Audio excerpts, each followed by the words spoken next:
أولا السلام عليكم الحضور الكريم الموجود في القاعة. بالنسبة للاستعدادات ديالنا كنظن أن كتمر كجميع المنتخبات. كنحاولوا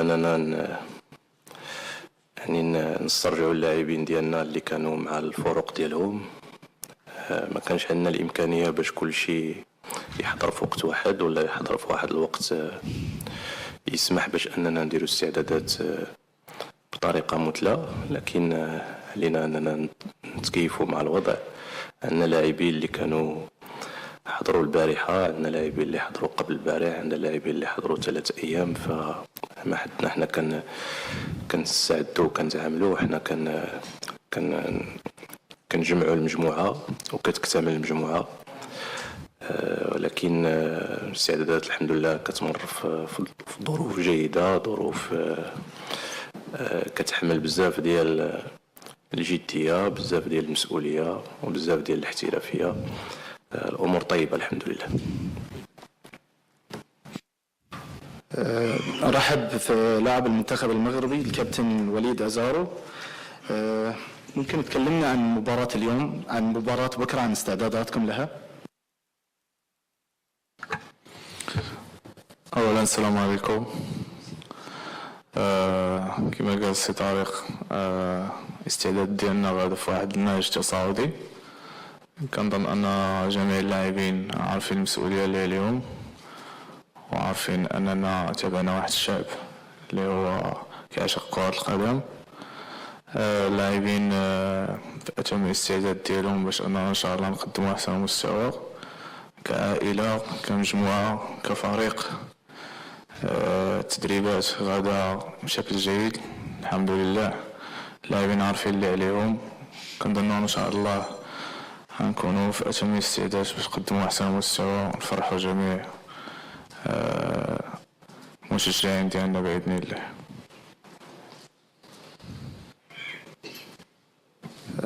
ناخذ فقرة الأسئلة.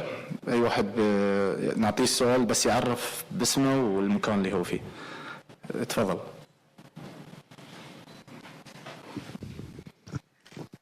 السلام عليكم. عادل الرحموني، إذاعة راديو مدينة اف ام وموقع ماتش بريس. اولا على سلامة المنتخب الوطني بالارض القطرية.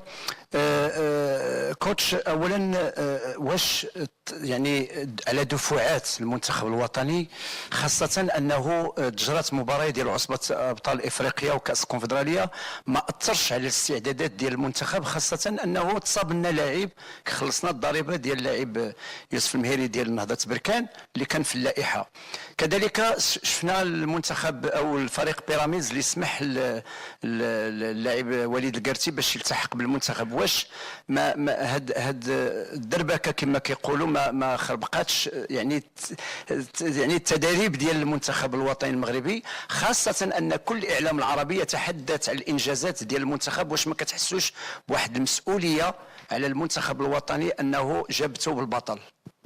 بالنسبه للسؤال الوليد أزارو، وليد انتم كتمارسوا في البطوله الاماراتيه، انتم لعبتوا كاس العرب هنا في قطر في 2021، لكم تجربه كبيره، لكم نفس الاجواء، يعني هنايا يعني ما كاينش مشكل في الاجواء. بالنسبه لكم كلاعبين، الانجاز اللي حقق المنتخب الوطني رابع عالميا في هنا على الاراضي القطريه، المنتخب اليوفان فاز بكاس العالم في الشيلي، السي طارق فاز بالالعاب الاولمبيه بالميداليه النحاسيه، المنتخب الاوديسات كان قريب هنا في قطر عاوتاني يمشي لولا الظلم التحكيمي الايطالي. هل انتم راضون على انكم تقدموا واحد المستوى اللي نمشيو ابعد نقطه ان شاء الله، ولما لا اللقب العربي؟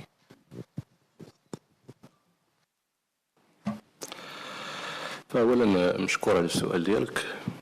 حقيقة أنه استعدادات كما سلف ليا وذكرت يعني ما مراتش في ظروف مثلى، لكن بين المهام ديال المدرب أو المهام ديال لاعب محترف هو أنه تكون عنده داك الجانب ديال التأقلم مع جميع الظروف. حنا الهدف ديالنا صريح وواضح، هو أننا نشرفوا كرة القدم بالطريقة اللي كتليق بالحجم ديال المغرب كقاطرة ديال كرة القدم الإفريقية والعربية، والهدف ديالنا هو أننا ناخذوا الكاس إن شاء الله الرحمن الرحيم. كنعرفوا بأن هذا الكاس هذا ما يمكن له يتخذ إلا مرورا بمقابلة، والمقابلة اللي عندنا اللي تسمح لنا ندوزو ناخذوا المقابلة الثانية هي المقابلة ديال غدا إن شاء الله الرحمن الرحيم.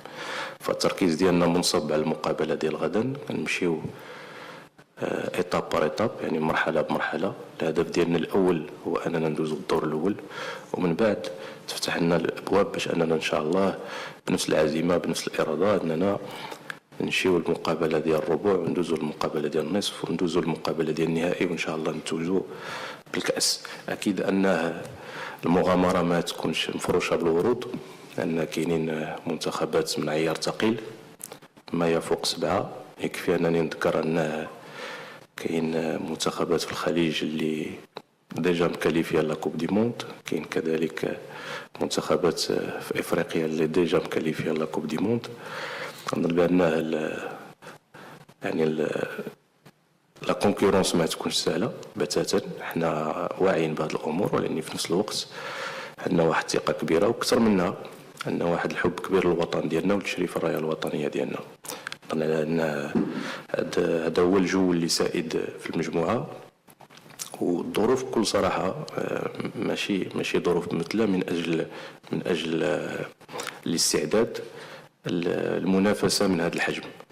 يمكن مثلا نعطي المثال ديال القمور، يعني عندهم من الحظ أنهم الآن مجهزين راسهم لمدة ديال 15 يوم، يعني أسبوع قبل المقابلة اللي لعبوا ضد المنتخب اليمني وهم مجتمعين مع بعضهم. من بعد المقابله فما دخلوا الاسبوع الثاني، في الوقت اللي احنا مثلا يمكن لي نقول لك بان الكرتي كيف ما ذكرتي يلا دخل البارح مع الوحده ديال الليل، يعني عاد نزل في خارج من المطار.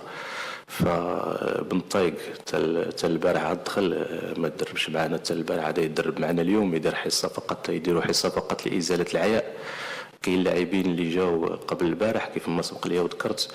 فاحنا جينا يوم الخميس، ويوم الخميس دربنا فقط ب6 لاعبين وزائد 2 ديال الحراس، وبقينا هكا والمجموعه كتسادة. ماشي يعني استعدادات في ظروف مثلى، ولكن هذا ما كيمنعش مره واحده اخرى من العزيمه ديالنا وديال اللاعبين باش اننا وحنا تري فوكاليزي على المقابله ديال غدا ان شاء الله، باش اننا ناخذوا 3 نقاط ان شاء الله الرحمن الرحيم. شكرا. وكنظن ان جميع اللاعبين كما قال سي طارق انهم جاهزين، سواء اللي كانوا عندهم تجربه قبل في كاس العرب هنايا، لا بالنسبه للاعبين الجدد كفريق واحد. كنظن انهم كلهم عارفين المسؤوليه اللي عليهم وقادين عليها، وكما قلتي انه هذا كيبقى لنا فخر ان جميع الكاتيجوري يقدموا واحد المستوى اللي هو زوين، وهذا شرف. وجميع اللاعبين عندهم واحد القدره انهم يتماشوا مع هذا النهج هذا، وكنظن انهم كلهم عندهم القاب. فهذا غادي يعاوننا ان شاء الله، وغادي يساعدنا باش اننا نقولوا الكلمه ديالنا، وفي الاول وفي الاخر نمشيو مقابله بمقابله كعائله كمجموعه كفريق. حتى حاجه ما غاديش تكون سهله، ولكن بالجهد وبالعطاء وبالاحترافيه ان شاء الله غادي نقدموا مستوى ونكونوا في الموعد باذن الله. تفضل. السلام عليكم. امين مجدوبي، جريده المنتخب المغربيه. كوتش طارق، بدايه نتمنى لك حظ موفق في نهائيات كاس العرب. بكل تاكيد اسهم مكافآت كبيره في المغرب بعد التتويج ببطوله افريقيا للاعبين المحليين وبعد التالق في اولمبياد باريس. الان كيف تتعاملون مع الضغط للدخول للمنافسه على اللقب العربي؟ وما جديد الحاله الصحيه للاعب اشرف بن شرقي كسؤال ثاني. وبالنسبه لسؤال للاعبنا المميز وليد ازارو، وليد كيف تتعامل مع الوضع بعد حضورك لنهائيات كاس العرب معوضا ليوسف مهري؟ شكرا. شكرا على السؤال ديالكم. بكل صراحة يعني الضغط فهو يعني عند عبد ربي واحد 15 سنة كلاعب محترف في أعلى المستويات. الآن راني وصل ل 15 سنة كمدرب. وفقني ربي أن يكونوا الاثنين لحد الآن فضل من الله. وفقنا الله أن يكونوا ناجحين.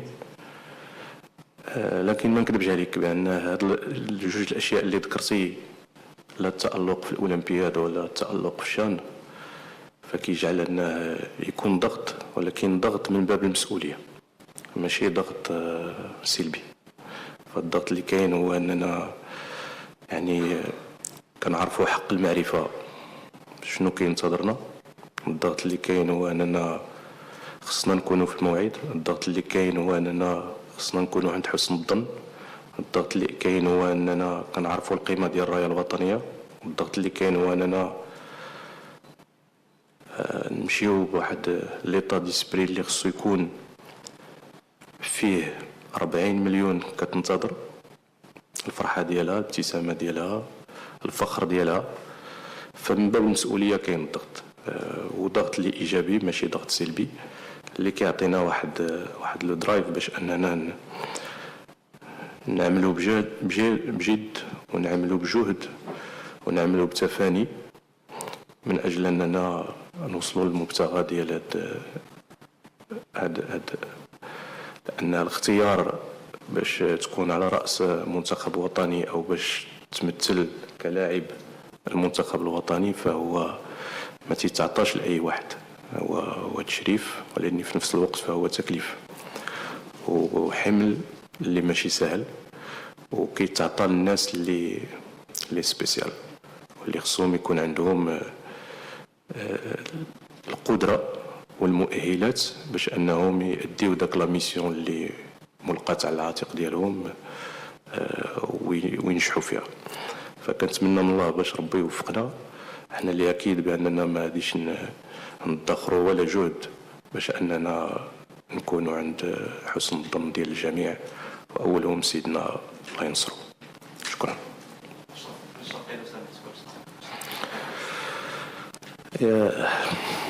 للأسف حتى أشرف بن شرقي عنده une blessure اللي غادي تحرمو باش يلعب أكيد المقابلة الأولى والمقابلة الثانية. مازالين كنتأكدوا من لا غرافيتي الصعوبة ديال لا بليسور ديالو، لكن هو كذلك على غرار لاعب آخر مهم اللي فقدناه من قبل واللي هو مهري.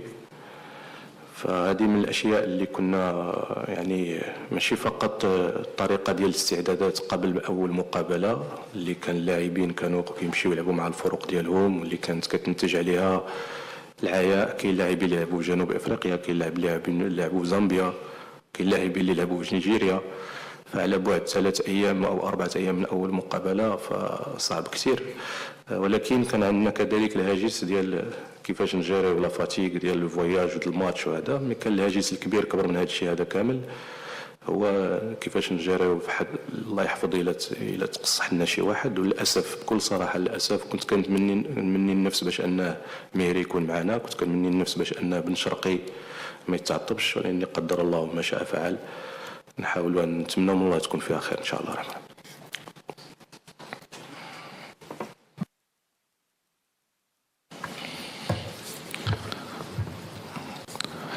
بالنسبة للسؤال ديالك كما قلنا في الأول أنه إحنا بدينا كمجموعة واحدة كفريق واحد.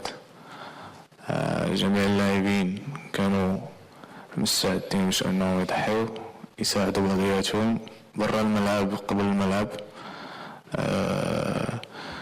أكيد كنا كاملين بغيناهم يكونوا معنا.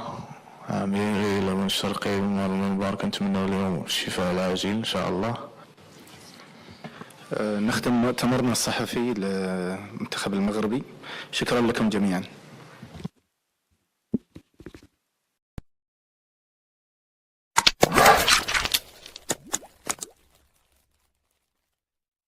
تشهد الجولة 13 من منافسات الدوري الإيطالي الممتاز صداما قويا ذلك الذي سيجمع على أرضية ملعب الأولمبيكو بين نابولي ومضيفه نادي روما.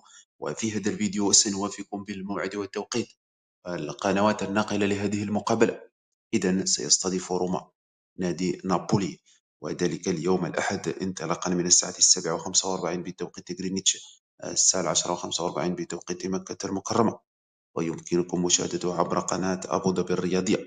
وسيسعى نادي روما صاحب الأرض والجمهور لتحقيق الانتصار والظفر بالصدارة واحدا في جدول الترتيب، بحيث يملك في الرصيد 27 نقطة متخلفا عن المتصدر اي سي ميلان بنقطة واحدة. من جانب آخر سيسعى نابولي بدوره لاستعادة التوازن وتحقيق الانتصار، والذي سيمنحه بدوره الصدارة رفقة نادي اي سي ميلان، حيث يملك نابولي 25 نقطة في رصيده.